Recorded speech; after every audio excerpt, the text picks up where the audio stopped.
He had it all. A waterfront mansion, 3 luxury cars, a beautiful family, the kind of success most people dream of.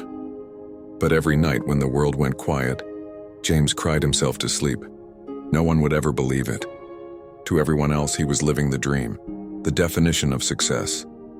But behind the photos, the meetings, the money, there was something missing.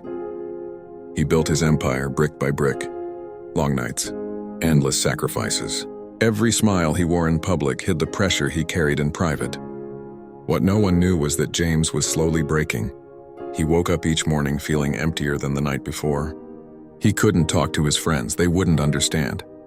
He couldn't open up to his employees, he was their rock. And his family?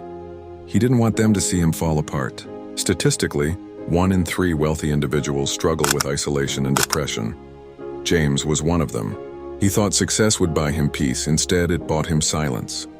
He measured his worth in numbers, the size of his house, the speed of his car, the digits in his bank account. But when the applause faded, so did his sense of purpose.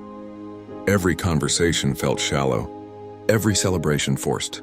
The pressure to keep it together crushed him. He couldn't afford to look weak, not in front of investors, not in front of the world. So he smiled through the pain, until one night he broke.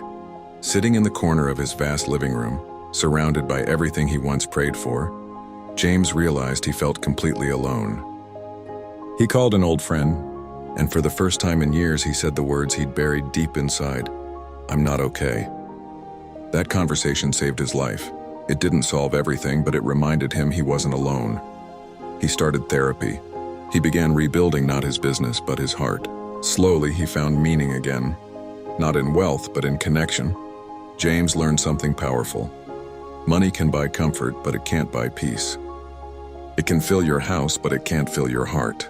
The richest people aren't always the happiest. Sometimes they're the most broken. So the next time you see someone who seems to have it all, remember this: we're all fighting battles you can't see.